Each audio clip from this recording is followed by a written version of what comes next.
EvoCreo 2 might be released in this year. I figured to make video review of the first game, and it means I will be replaying it again.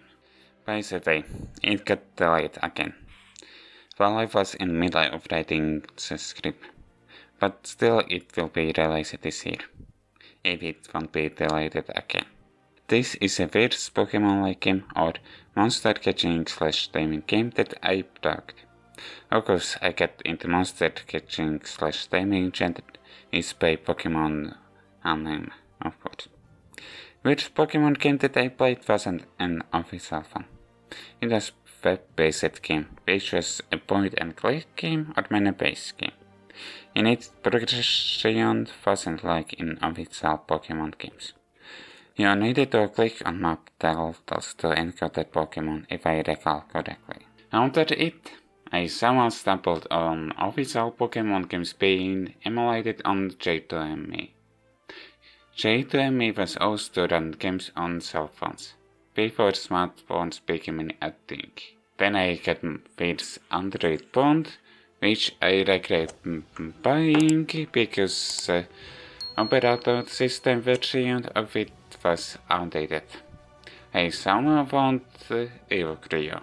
If I recall correctly, I think it was started as Pokemon fun game, but our Nintendo is anti-consumer.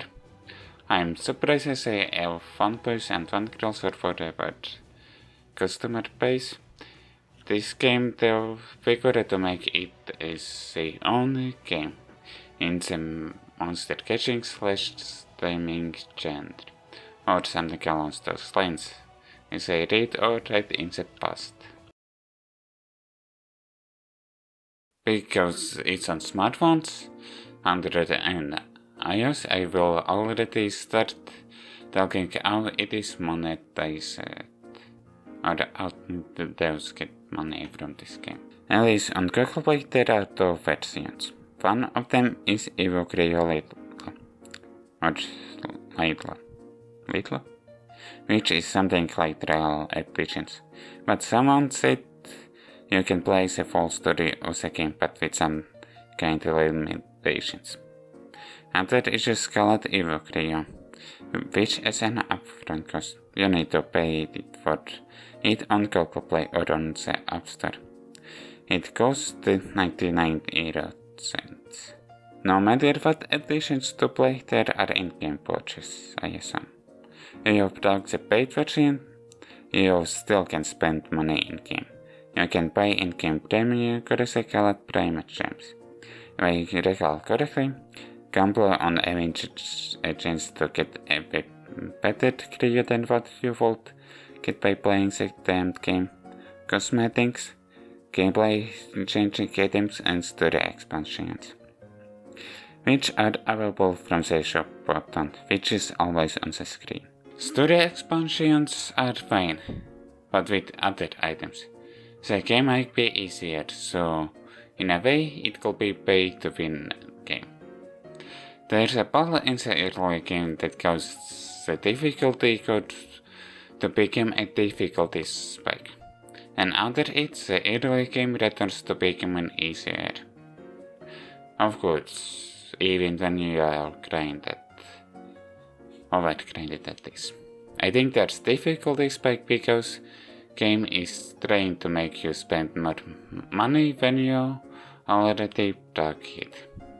At least when playing it for the first time with an internet connection on, you can play it offline. You can find primary gems.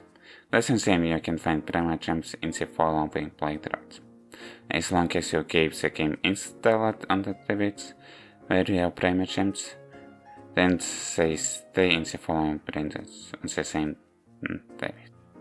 For cloud save only, first time saving the cloud save, I assume you can only find primary gems in the first playthrough on certain device or on the cloud save. For others, you can make a new save file while overwriting the previous one, and then get more primary gems since they are included to save file. It seems, well, about client saves either, how can I say it? Well, if you locally save and then play, then on each stage you can find the in-game primer gems. Well, primer gems is connected to device, it seems. But for the cloud save, only when you first time play on cloud save, then you can only get primer gems, I think, even on different devices, I think. Long ago, there was a flood. After the flood ended, EvoCreo puzzles started to event to keep peace in the world.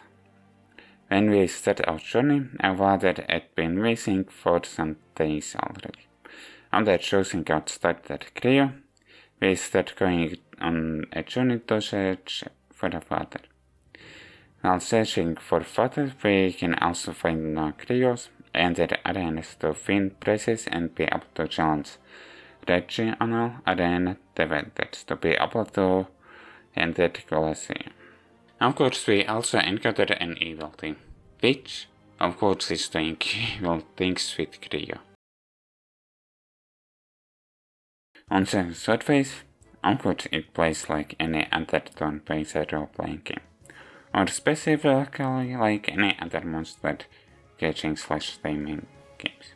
Well, Creo puzzles are fun as a thing. It isn't just sending out one Creo to find info.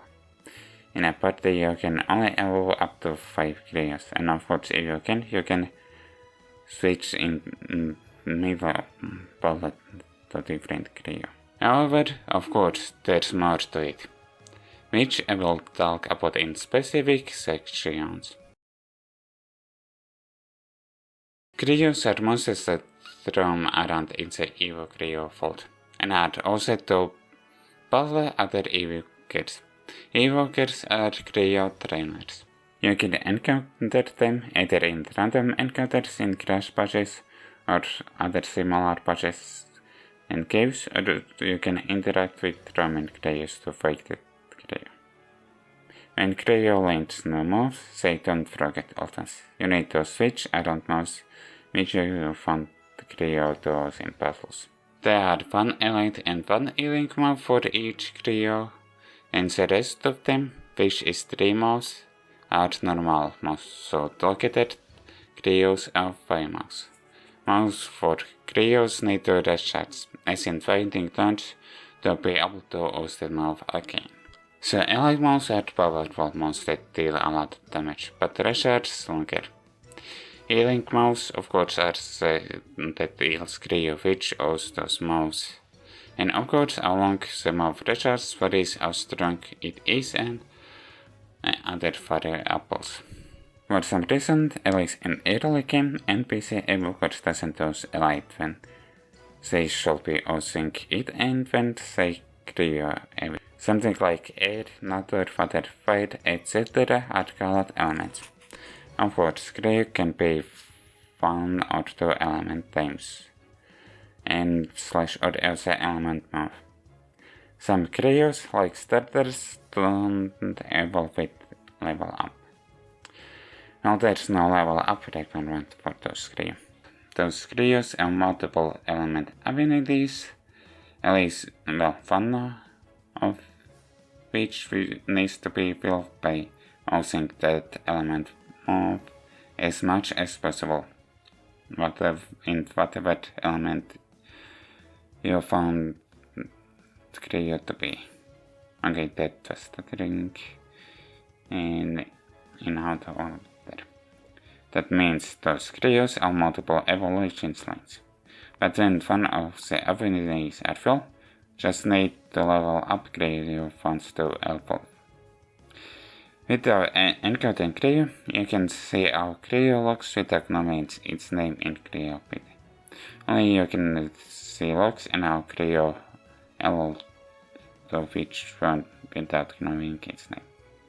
Creos also have traits and abilities that they can learn by level up, and they still remember all traits and abilities. Some areas of the map are only accessible by Creo abilities. Creos can have up to 3 contingents and up to 3 pawns at the same time, even under battle. Contingents are like plating poisons and other parts of the Creo. Pawns are good things to Creo, something like defense up, agility up, and others. For example, Creo can be poisoned and bullets at the same time. And for set, or better yet, varies which Creo it is, both contingents can be stronger or worse. Deal damage to Creo, deal more damage to Creo, that is. Either they poisoned or bleeding or both are stronger. On some battle terrains, only specific Creo can be in battle. For example, even if you have full party, only flying and water Creo can fight in the water terrain.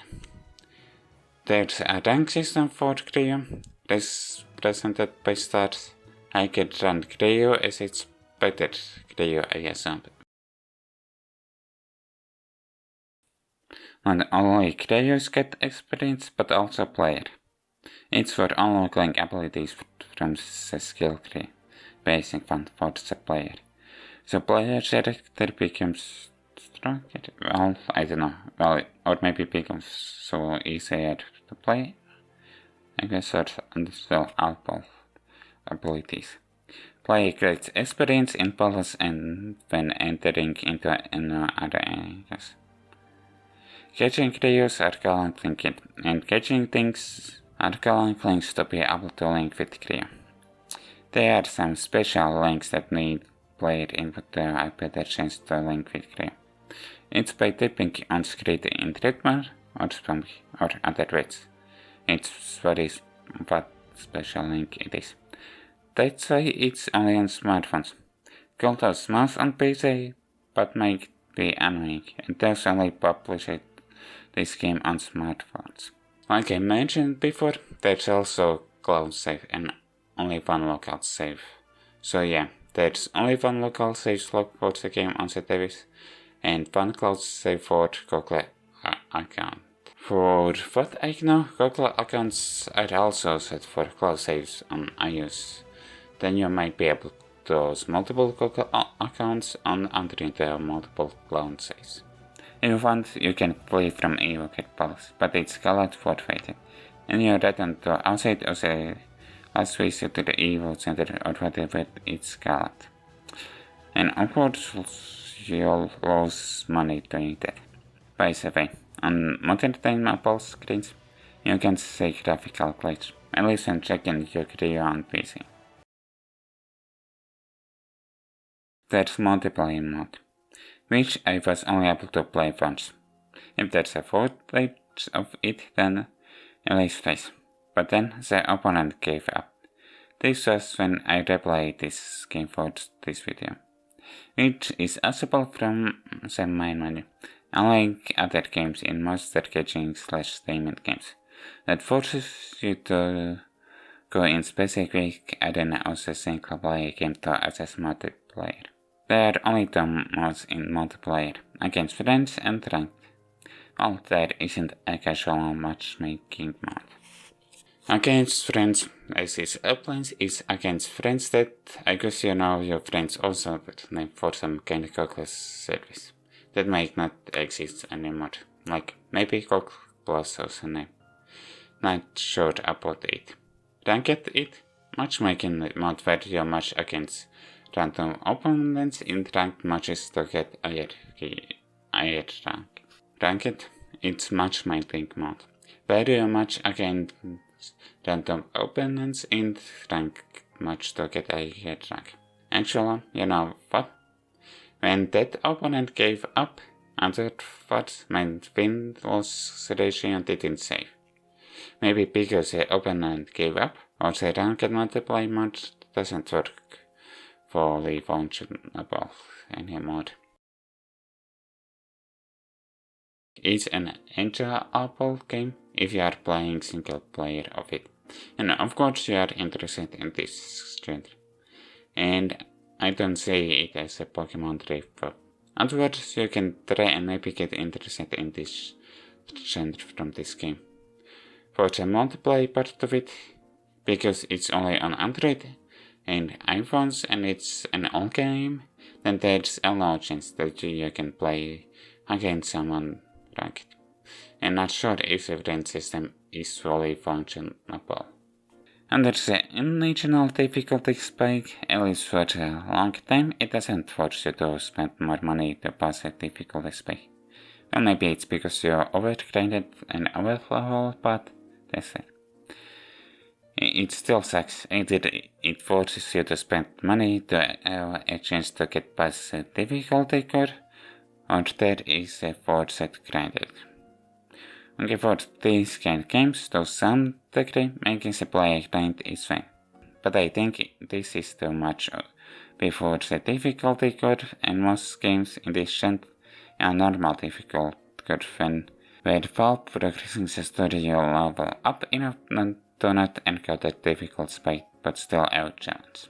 Another thing that I can figure out where else to put it, some more sound effects are ear piercing. So if you play games with earphones/earphones, then lower your phone. Actually, even if you don't use headphones/earphones, still those sound effects are ear piercings. And now I figured that this game is bad audio phone balancing, and there are sound effects that are ear piercing. Okay, I wrote this video script while I didn't finish playing this game. And most likely this video will be realized when I haven't finished playing this game. But from what I remember, I don't think there's anything else to add to this review video from this game. Plus, I had days that I didn't want to play this game, and others I didn't play it. Well, maybe I had Monster Taming game board not, if not turn-based role-playing game board not. Because after I finished playing Digimon Story Cyberslot, then tried the Ager's Memories, which I didn't beat, because I did the main story of it too fast. Then played Kuromount, which I didn't finish before getting bored. Now between those games I tried playing Pokemon games from the first generations, but then I lost my save for Pokemon Red. I recently started Pokemon that blow randomized, which I haven't opened in quite some time. I didn't plan to do 100% of this game, and in the game there isn't a tracker for 100%ing. Only getting all Creos, but there's outside of getting all Creos to links to 100%. Well, if I did 100% somehow track it, then of course I will make a video or blog post video after I complete the playthrough. Well, now that I think it, maybe there is 100% going online of this game, but there still isn't track. Get the in-game tracker to see how much you progressed in. I hope you enjoyed this video. If you did, leave a like on it, subscribe, and if you want, then you can support me on Ko-Fi or Patreon, or you can join as YouTube member, whichever is comfortable for you. See you next time.